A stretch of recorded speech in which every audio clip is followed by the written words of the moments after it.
folks will probably continue to come through. A very busy conference to push through and talk with us about this. Yeah, I came to freelance writing right out of college, but I didn't really have a voice. I kind of bounced around on a lot of different topics, just trying to go where the money was. And it wasn't really until I came out to myself and then everybody in my life as trans that I actually figured out like what it was I wanted to be writing about. Because at that point I I was more intimately connected with social issues that had stakes. I very, very quickly, got dropped into a crash course in 2015, 2016, the first year that I was out, where my work moved from doing like personal essays where I thought it would be like, oh, it's the first year I'm out. I'm going to, I'm going to chronicle this. I'm going to write about what's on my mind. Side note, if you're queer and you're thinking about doing a project like that, don't do that, or keep it to yourself. Don't sell that to an editor. But over that year, and like I kind of ironically ending, because I came out publicly in November 2015, and then that little project of mine ended in November 2016. And I was like very intensely reckoning as a white trans woman living in Brooklyn. A lot of like racial and gender matters were coming to roost, and a lot of things in my personal life were like all coalescing into this like I need to have a direction in the work that I do, and fundamentally like that needs to be focused on liberation, and to me that means different things, a couple of different things. I was raised Buddhist.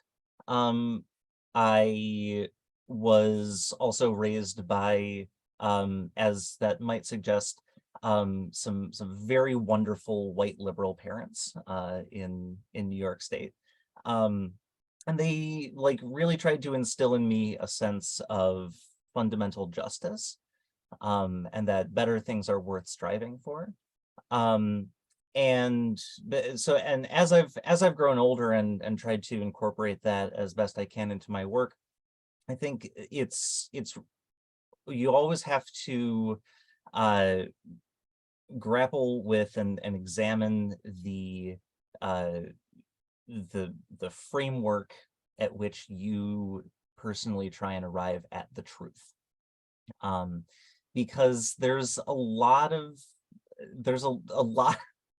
of information that goes into what the actual truth is. And I feel myself rambling a little bit in this answer, but I've basically come to a place in my work. I describe myself as a movement journalist, which is a term with some history. And to me that just means I'm here for my community. I'm here for all marginalized communities that are not, afforded the space and rights and freedoms and respect that those of in more culturally privileged or dominant positions, however you want to word that, are afforded. And how we get there is extremely complex and demands that we all come to the table and talk about it. Yeah, that's it. And I don't really in my work, I don't really come at it come at like journalism from a sense of like what is the unbiased truth. I'm going to have an angle in anything that I write, and I'm going to bring a bias to anything that I write. And that bias for me is that trans joy is good, and I think people should be given the right to chase that. And that's where I land. That's where I try to center my work. Thanks so much, Samantha. Appreciate this. David, do you mind sharing a little bit with us? You're on mute, sorry.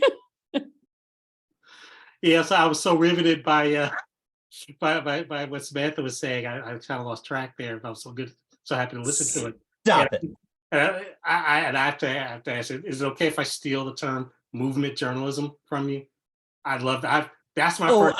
to be clear, I've not come up with that term. That's something that's been around for a number of decades. I think that if I'm remembering correctly, the concept behind it comes from the work of Ida B. Wells, but who didn't use that term, but others have now like used that term to describe that kind of more like progressivist and like quasi-revolutionary ethos behind that. But I don't know who actually came up with the term itself.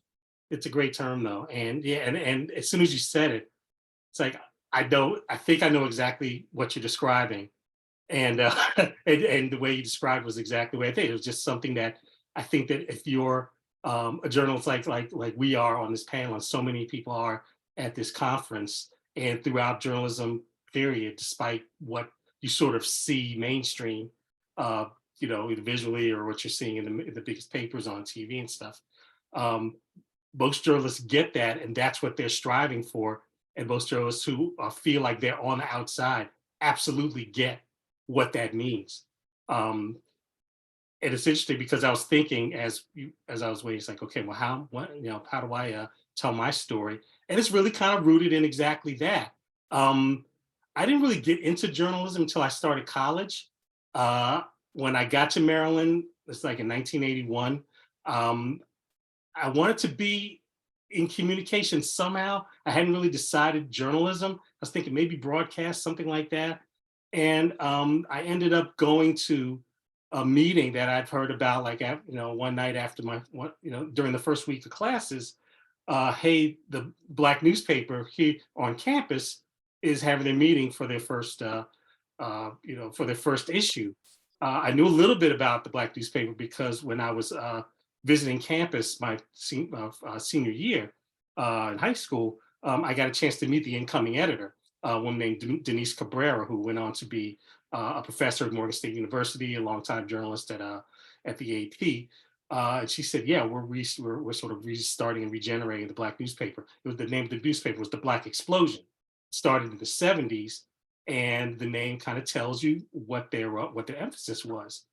And it really spoke to me because it's like, yeah, that's what I want to do. I don't necessarily just want to be a sports writer. Didn't want to just like write about although I loved sports, loved talking about the games and the people and things like that. I wanted to do it from my perspective, from our perspective, and from a different perspective from what I'd really gotten used to even at that point in my life. So that's where I really got my grounding, for 4 years on the Black newspaper in college, going after things like the minority scholarships and minority internships and things like that. Once I got into the business professionally, I found out pretty quickly about the minority journalism organizations like the National Association of Black Journalists. I became a part of that and understood what their mission was and understood it to be part of what my mission was. And I also sort of understood what the other groups, for the Hispanic journalists, for the Asian American journalists, for the Native American journalists, were, what their aims were as well. Within a few years of that, the Lesbian and Gay Journalists Association, the South Indian Journalists Association. You started to know more and more about them. And I began to understand, or at least sort of get a more of a tangible sense that it was a fight and a cause and a mission that we were all involved in. You know, that they weren't really separate groups, but we all had sort of a very almost identical cause. Different different causes means different histories, different backgrounds, things like that. But what we're aiming for was really kind of the same thing, and it's really kind of what's guided me ever since then. I never really wanted to be just, again, somebody who, hey, I'm going to write about who gets fired, who gets hired, who wins, who loses, things like that. I wanted to write about just the stories that I really had never heard enough about, and the people at the core of those. And if it came to that, the injustices that we're doing, and what remedies we're going to be taking, or what needed to be taken to correct them. And that sort of guided my years as a reporter, as a features writer, eventually as a columnist. And that's how I ended up doing the books that I ended up doing. I ended up meeting up with Tommie Smith, the Olympic medalist who protested in 1968. And that led to co-authoring his autobiography, commemorating that anniversary of that protest a few years ago, is what led to the book that I published last year about the history of athletes and activism and where that brought everybody today. So I always strove to look at everything through that lens and to project everything through that lens. And it's what guides me now, and it's what I hope to pass on to not only current journalists, but future journalists, and honestly, past journalists as well, the ones who came before me, to say, hey, look, this is what is possible. This is what can be done. Please help us doing this. We're all in this together. This is all part of it. We're all going to benefit from this. So, that's kind of how I got to where I am. And if I could just tell one more story, I've had a really great opportunity to speak to students from time to time out at Maryland, and they ask, how do you get your ideas? How do you get your stories? Where do you come up with them? And the answer that I give more often than not lately is find out what has not been written about, what stories have not been told, and you can be the person to tell those stories. And as we've learned more often in the last several years than we ever have, there's just tons and tons and tons of those stories, and they really are guiding the direction of everybody's lives. And we can be the ones who tell those stories. Everybody should be committed and engaged in telling those stories. Thank you so much, David. Thank you very much. Manya, would you mind saying a few words? And don't forget to unmute. There you go. Yes. I thought I would just remind people because I'm on a competitive trivia team, and our trivia team name is We're Still on Mute. So I try not to, be a self-fulfilling prophecy. So I am Dr. Monia Day. I'm, as Laura said, I'm a physician, a journalist, and editor. And how I got started was I was, always enjoyed writing, and, was one of those, kids that, just wanted to be an English teacher or something, because that was where I had the most fun in school. And then being the child of two immigrant parents, one of whom, is a refugee, and both of whom had no generational wealth, essentially, I found out that I was actually going to be a doctor, and that's what was happening. So I went to Stanford, where I was actually very lucky to, to sort of see a transgender transition, somewhat in real time, because I knew a professor a little bit, as a man, and then, and then she came back as a woman. And just getting kind of an early, introduction to that, I thought was great, and kind of an example of how welcoming Stanford was, to somebody, who needed to go through that, and as well as just getting exposed to much more diversity than I'd had in the Midwest. And I steadfastly avoided the Stanford Daily newspaper for 3 years because I heard that if you joined the college newspaper, you ended up dropping all your classes and just like living at the Daily, like with a beer in your hand and just filing stories, and then you became the editor-in-chief, and then it took you, like 6 years to graduate. So I said, no, I'm pre-med, I have a scholarship, we're not messing this up, no newspaper. And then I finally kind of veered in senior year, and I said, okay, I'll do something medically related. I'll do like a science column, and that should be okay. So did that. Ended up doing some entertainment writing, got asked to be the summer entertainment editor, and said no 3 times. I have to take the MCAT. Oh no. And finally gave in, and it's still probably the best job I've ever had. So that was something where I really found that I enjoyed being in a newsroom. I enjoyed the collaborative atmosphere, which which you don't always get as a freelancer, or as a physician in the real world. And in residency med school, yes, but in the real world, not so much. So that was a really great experience.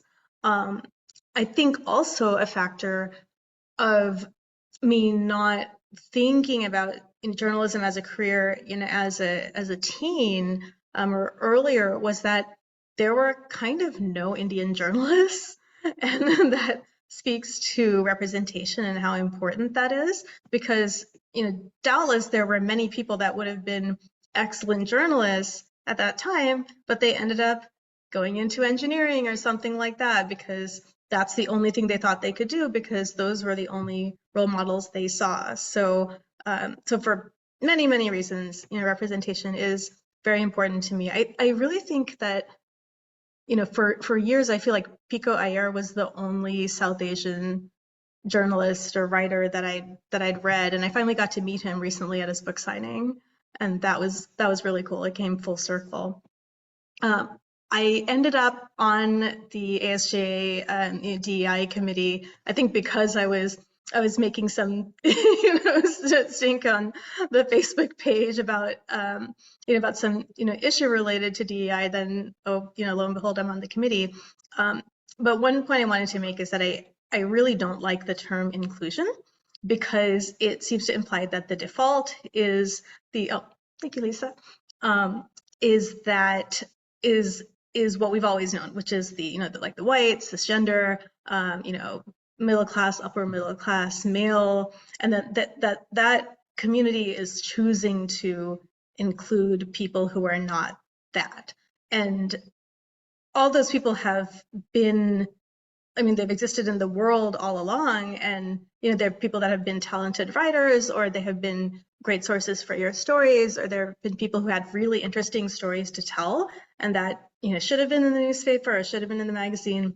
But I just think of it as we missed out on that for so long. So the default is not sort of a novel. The default is not essentially the demographic that has ruled the world for so long. This is an opportunity that we have to actually do a better job of telling everybody's stories, and they're interesting, and there's great talent that editors can cultivate that come from other communities than maybe the ones that they're used to working with. So I think of it all as an opportunity, and I think that's a helpful approach if you encounter people who are sort of territorial, writers that say, oh well, I don't want anyone taking my gigs, or whatever the case may be. That the kind of abundance mentality, this is the Los Angeles in me speaking, but that I like having an abundance mentality, that there's enough for everyone, and all of it's important and just makes all of our lives richer.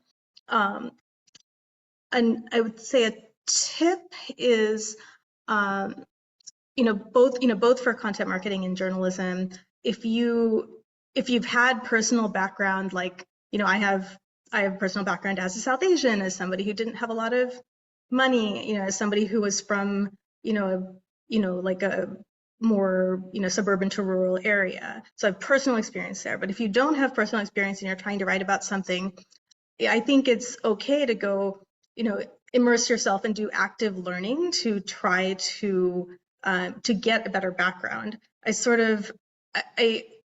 don't like the kind of scolding way that people talk about parachute journalism in the travel journalism community, because it makes it sound like, oh, no one could ever drop into Italy and do as good of a job in writing about Italy as an Italian could, for example. But I just don't think that's true. I think it's your level of interest. So if you want to write about, Black trans people and you have a really sincere interest and you're willing to go hang out where they are and make friends and find out who community leaders are and find out where they work and where they socialize and what the problems in their lives are. My personal opinion, which Samantha definitely weigh in, but I feel like you can really contribute something valuable if you bring that genuine interest. Thank you so much, Manya. We're going to dig into some of those because you've really brought up one of the central conflicts within the journalism communities, particularly among those who are in more marginalized groups. And there are a lot of different opinions with that. So I'm going to move into some discussion questions that we can kind of just get into a discussion about. All of our panelists can go ahead and turn their microphones back on and just jump in when you want. And then we're going to leave you the last 10 minutes or so for Q&A. Make sure you put those questions in the Q&A feature on Zoom instead of in the chat, because I'll probably not see it in the chat. So let's go ahead and talk about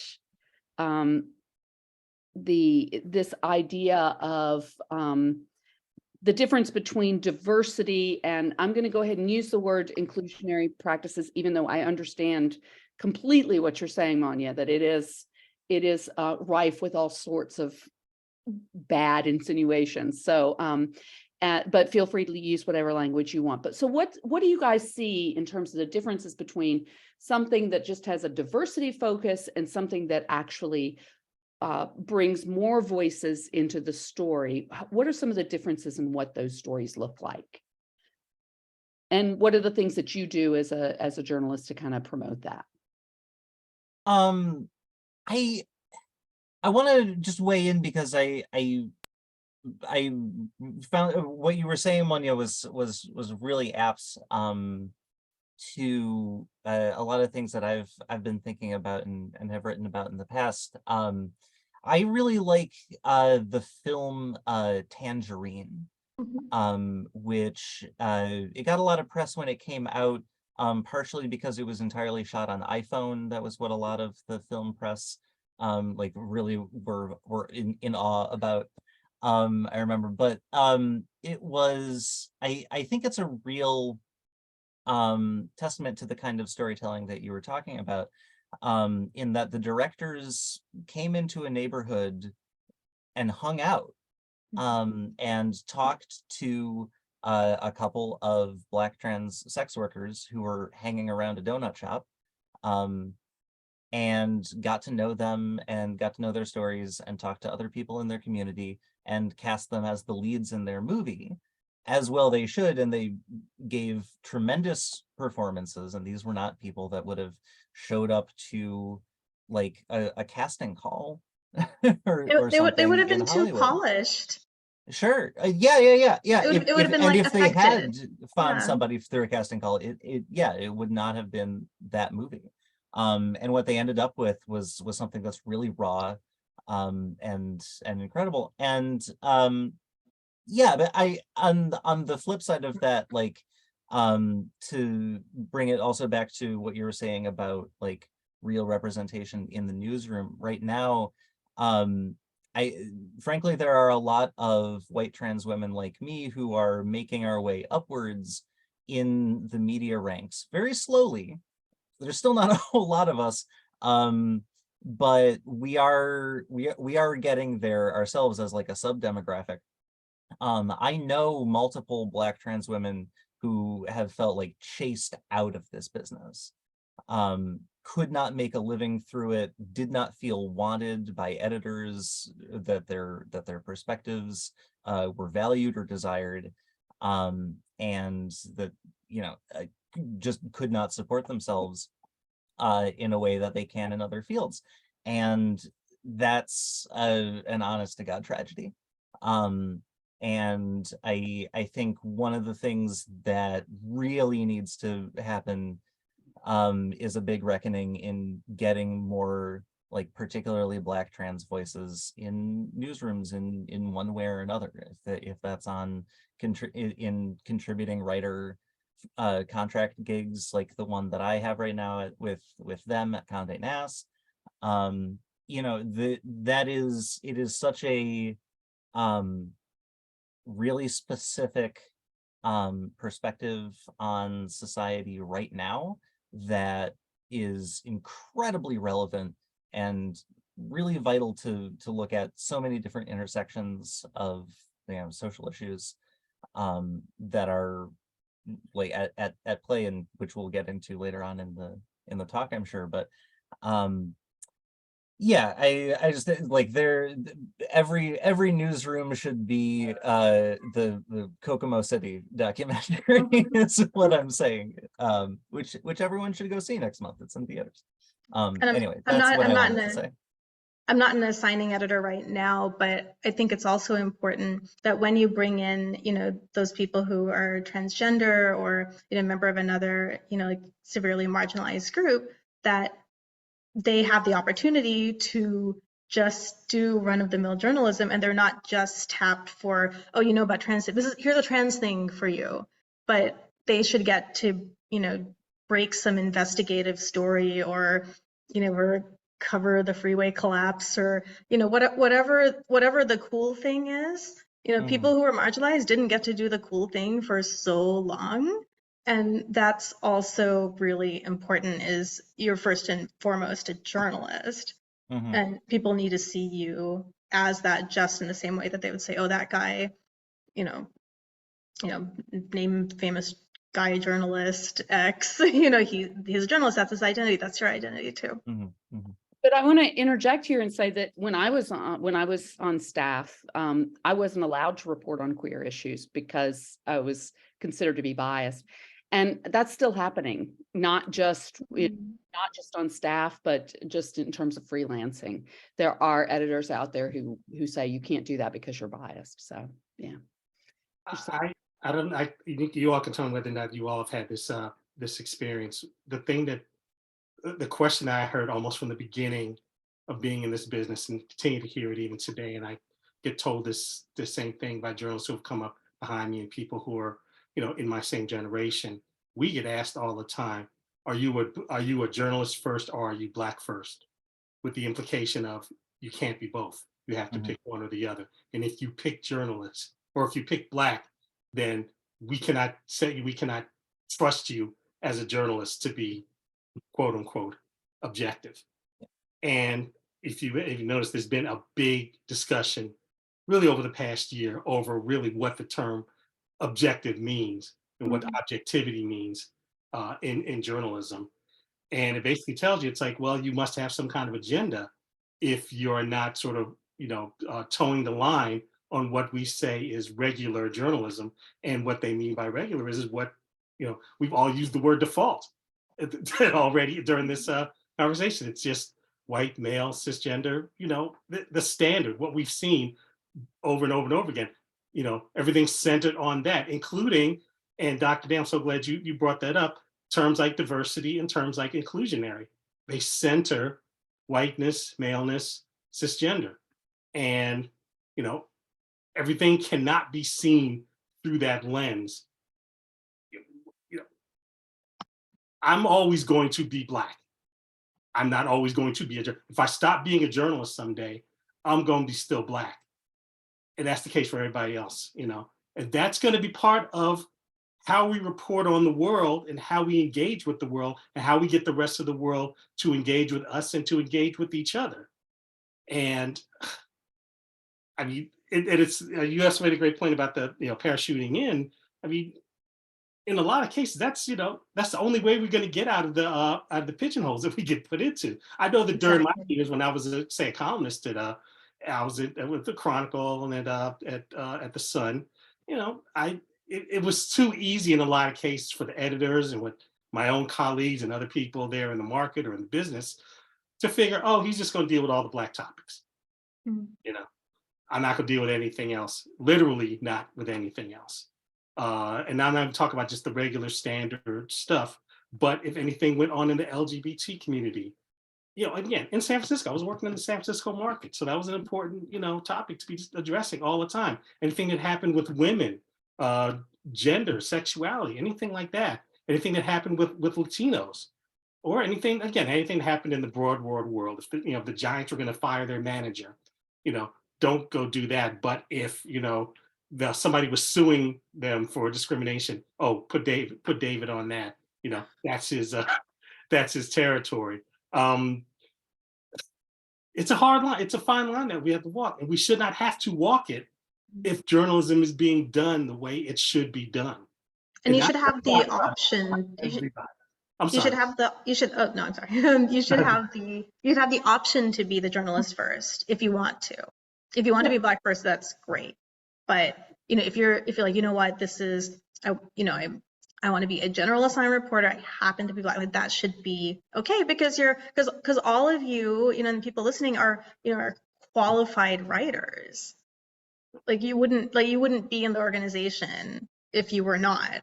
So those credentials have to mean something, and they shouldn't mean less just because you're part of a certain group. And David, what you said reminds me of something else, because I always think of the counterexample when you said, when I go home, I don't take my Blackness off, or when I'm a journalist in the newsroom, I don't take my Blackness off. And as a white person, I have to think of that when I want to report on communities of color. I'm not going to be able to take my whiteness off. And for me, that means I'm coming in with these blinders and this whole experience, or I'm not going to be able to take my cisness off because because there's a lot that is just completely invisible to me because I've moved in this world as this person instead of as another person. And I think that's what I want to remember whenever I have this urge to report on a group or in an area that I'm not a part of.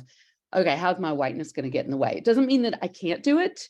It just means I've got to be really effing careful. Sorry.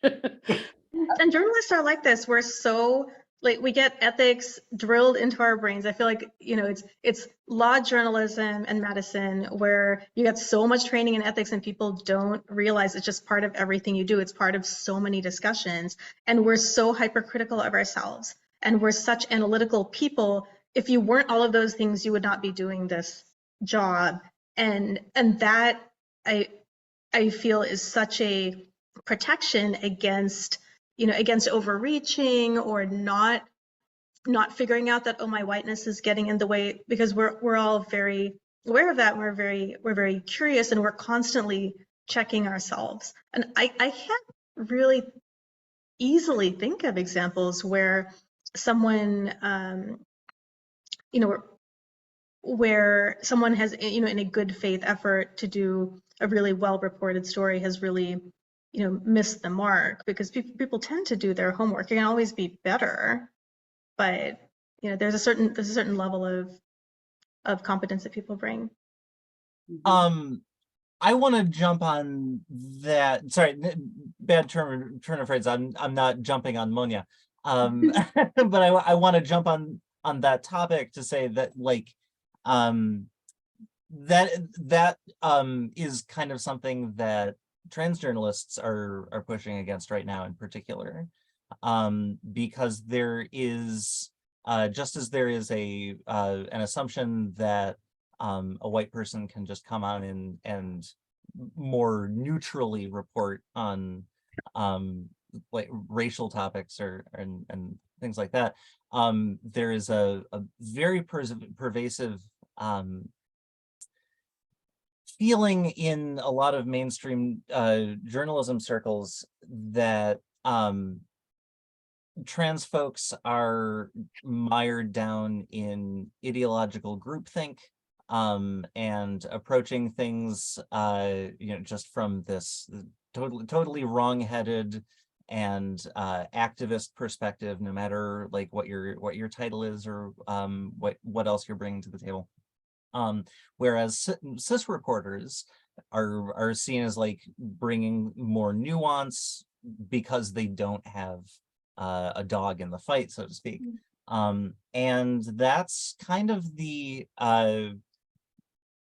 media landscape that over the past decade has encouraged and rewarded a bunch of writers like Jesse Singal, who has made a career on, kind of teaching the controversy when it comes to gender affirming care for trans kids, and like really drilling down into the concept that like if kids make a mistake, that is a tragedy and we can't make it, and it's a danger that is growing every day, and feeding that kind of moral panic. And also Elisa Littman, who was formerly a regular columnist for the Wall Street Journal, and then went on to write the now infamous book Irreversible Damage, subtitle of The Transgender Craze Seducing Our Daughters. The mainstream press has played a very real role in perpetuating this idea that even the trans people that mean well really don't know what's best for us, and that we really need quote unquote unbiased reporting to steer us in the right direction.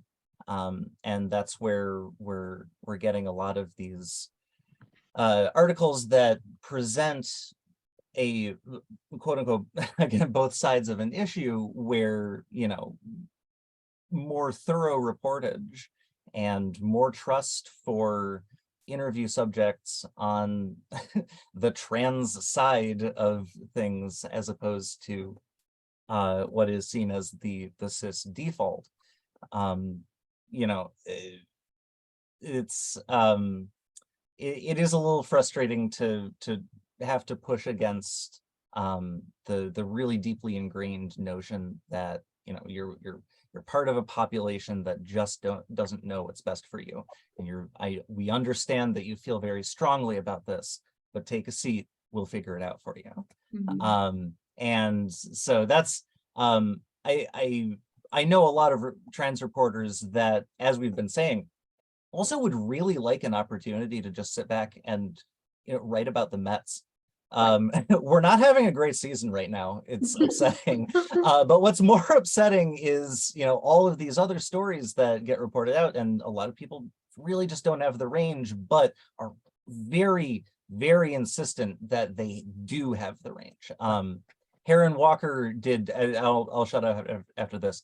Heron Walker in 2018 did a wonderful piece, several wonderful pieces, but a big expose in Jezebel about a listserv that had upwards of 400 prominent cis media professionals in it, where they would talk about, pardon me, trans issues that they felt were concerning. And several voices in there were really resistant to having trans reporters in that space, because they were, no, I don't feel comfortable as a cis woman sharing sharing this space with a trans woman. So there's a big reckoning to be had, specifically with like the place of trans journalists in the wider spectrum of journalism right now. And I think that's going to be one of the next big frontiers for our profession as a whole, honestly.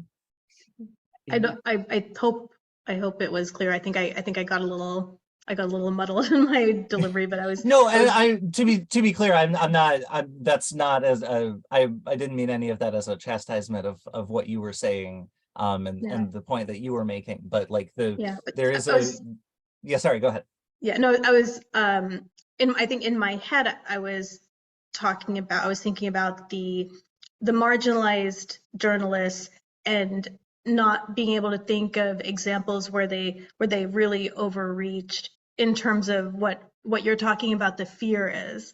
Like, you know, like the Black journalist being way too biased on I their understand. issues. I Or the, see. like I was saying, I can't think of a time where that's really been an issue. I haven't read everything, obviously, but that, right, like that fear, I think, is unfounded, again, because we watch ourselves so much, and there's editorial and everything, so. That makes perfect sense. Yeah. Yeah. Yeah, Sometimes but yeah, I'm sorry. I wasn't, something didn't click in my head there. something didn't click with my mouth. So. well, we've already started talking about some of these pitfalls, and I can kind of enumerate a few of them. You know, one is, you know, kind of the idea of, if you are not a part of the group that you're writing about, particularly if it's a marginalized group, to, you know, just the recognition that you're not going to understand everything, and there's no way you're going to get it all, even if you're really, really nice and have great ethics and you work hard, that there's just something in this whole process that's going to be very difficult for you. And then also we talked a little bit about you know, just acknowledging that whatever identities we bring to the story will ultimately affect the story no matter what. Whether it's in a positive way or a negative way, you know, there are lots of different elements of that as well. Are there any other pitfalls that you all can think about, particularly for freelance writers, maybe not folks working on staff or like big organizations, but just like the individual person saying, I'd love to write a story on this. Any things that we should be thinking about? I think you made a good point. This is part of what we talked about before this webinar started. We talked about it a little bit today as well. And again, this sort of goes back to what you were saying, Dr. Day, about this, just the word inclusionary. You know, don't be afraid to take on these stories. If, you know, and when you do, you know, do them well, do them the right way. Don't take shortcuts.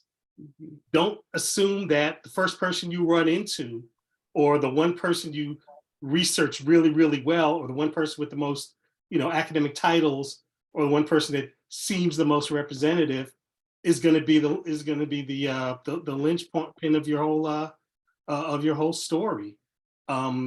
And again, that's kind of a basic journalism thing, but I think that the trap that everybody falls into when it comes to talking about our stories, you know, those of us who are on the outside, people forget all those basics, all those fundamental things, all those foundational things that they would take advantage of when they're telling stories in whatever platform or format they're doing it, and literally try to take the easy way out. So what you end up seeing is something maybe self-confirming, something cliched, something really stereotypical, something really narrow, something that maybe they think is overly broad, is really broad, but is not at all broad. And, you know, put the time in like you would with anything else. You know, don't rest on your laurels. Don't sit and think that, oh, I got it figured out. Like I said, you know, we all know we're great reporters, but do we employ those great reporting skills and instincts and tactics with every story we do? You know, do we treat those who are in our own group, you know, with the respect that the business requires? And then when we step outside of that, say we're broadening or stretching or telling someone else's story, we forget all of those and throw them all out the window and tell some kind of a crazy story. Right. I just got the 9-minute warning, so I just want to make sure that we're all clear on that. And I think what you bring up there is really talking about those really big stories, or the deeper stories. And that reminds me too of word count. And I think sometimes we have editors who are like, can you write an 800-word story on how trans folks in your city are affected by this new law? And the answer really is probably no. You know, that's a much bigger story. And I think, well, yeah, but it's so interesting. Like, you can, but what is that story? What is that story? You know, like there's an 800-word story that you can write about, you know, what's the current status, but you're going to be leaving out a lot. And in order to write that story well, because I think that story can be written, and it can be written well, no matter where you are. What's the situation for trans people where you're at? It's you get to like streamline it down, but you know, there's so much history behind, you know, what is happening right now in any given community. You're always going to be leaving something out. We're always leaving something out of any piece that we write. Like I was just thinking about a piece I wrote about Scarlett Johansson said that she was going to play a trans man one time, and everybody got real upset about it for about a month. I spent that month researching everything that I could find about that guy. He's fascinating. I want to do way more like about his life. He's a fascinating guy. Dante Texgill. And I was so late on my deadline, like 3 times I was late on my deadline, because I was so obsessed with like trying to tell the whole story. And then I realized that's a decades-long story. I can't tell his whole story. You know, they couldn't tell his whole story in the movie that they were going to write about. So, you know, there's always a choice that we make in what to like bring to the table in our stories and what to leave out. And the best that we can do is like try to sum things up in a way that does everybody justice and tries to get justice. Yeah. I'm gonna try to squeeze these we have 2 questions in the question and Q&A. So let me just start with the first one. And this is a really common question, and it's a really, really important one. How can we source reported pieces in a way that prioritizes being inclusive, recognizing the problems with that word, like especially with subject area experts that are like, you know, who represent a wide range of experiences and identities. So any thoughts on that?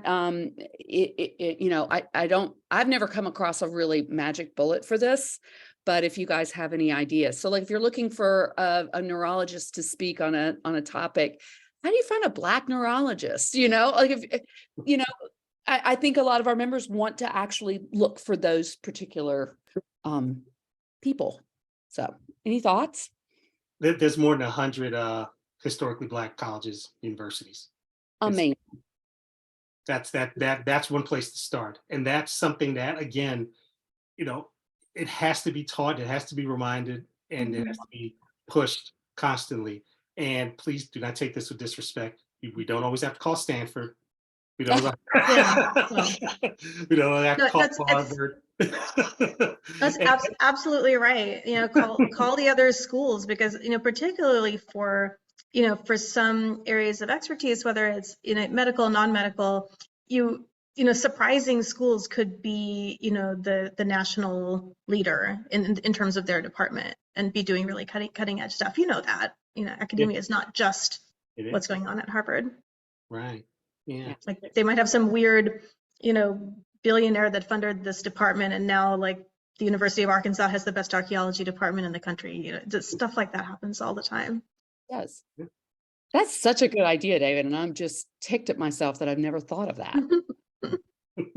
And I one thing that I know is a little controversial is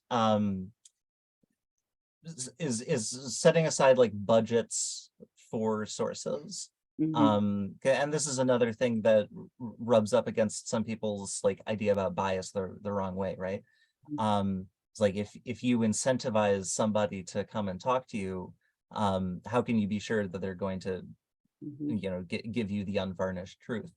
And you know, I'm not gonna pretend that I have a total like answer to that little J school debate. But I do think that when you're coming into, again, like especially like economically disadvantaged, marginalized communities, like bring something to the table. don't just come to people in an impoverished community and like ask them to take time out of their day. That half hour that they spend talking to you, hour that they give you an interview, is so valuable to them, because you know the opportunity cost when you're severely poor is really big. So you know, like I've had people try and like source like activists and like people doing GoFundMes. Yeah. And I'm like, can you throw something to the people who are like GoFunding things? I'm like, no, that's not journalistically appropriate. I'm like, well, consider your story. Yeah, well, it is something that's happening that is being discussed, particularly when writing about poverty in particular. So it is something that I think is happening out there. But yeah, for an old journalist like me, I'm like, wait, no. So I have to force myself to think, wait a minute, just think about this critically for a little bit, because there are many different ways to be ethical. And I think that the other question was basically the same topic, except the fact that the layer that in a lot of expert institutions, those who have already gone, who have reached the levels of expert status, already layers of bias have been layered on that, and so it may be more difficult for a person of color who's a neurologist to be visible enough in order to do that. I know some of my friends, journalist friends, have just called the PR departments and said, hey, look, I want to talk to a Black person. You just need to find me a Black person. And I'm picking on Black. I don't know why, but you know, I mean, or a queer person. And it makes no difference what the story is about. Just, I want to be conscious, like this is a goal of mine this year, to be conscious of raising the voices of marginalized folks. And it may not even be apparent in the story itself, what race the person is, or what gender the person, I mean, what, whether or not the person is trans or queer or whatever. So, and we have a lot to unlearn. We have you know, centuries of habit to unlearn. And so that's the biggest challenge. This is all we know. And we know within ourselves that there needs to be a different way to do it, but fighting against all the people who are actually comfortable with doing it the same way, generation to generation to generation, it's kind of where we have to go with that. Yeah. I'm gonna quickly plug for diverse sources. Literally, there's a service called Diverse Sources. Oh, thank you. I'm one of the diverse sources. You can Google it. Also, you know, therapists, doctors who are like younger and of color or other marginalized communities are often found on Instagram and TikTok. So if you get on your social media, there is literally an account called Asians for Mental Health. There's one called Brown Girl Trauma, and you can find credentialed professionals that way if you do a little searching. Yep. Which means we have to work hard at this. That we're not going to just be able to type a word into Google and all of the sources that we need are going to fall into our laps. We have to actually work at this. And sometimes it's a little bit of work, a little bit at a time. So but the benefit is you could potentially find patients too on social media that way to talk to you. True. To peel back the curtain real quick, I'm part of this panel because Laura very consciously sought out somebody who was associated with the Trans Journalists Association, which I realized and forgot 3 times that I didn't put in my bio. But the Trans Journalists Association is a great group of, as the name would suggest, trans journalists who are coming together. I've put together style guides, lots of great resources for improving coverage, finding people to assign coverage out to, for sources, for what have you. So yeah, so this very panel itself is an example of working together between journalistic communities. And we had to work hard to get all of you there. So yes. Well, I think we could continue to talk for a long time, and maybe this means that we should do a webinar or something and get together again and figure out some different ways to kind of bring these discussions to light a little bit more. So it was a delight. You guys are lovely people. I'm so glad you were all here. Likewise. Thank you. And I'll stop emailing you all now. And thanks everyone for being here. And I hope everyone enjoyed the conference, and we'll see you again soon. Thanks, everyone. Thank you Bye, everyone. Thanks for Thank you. coming. very much.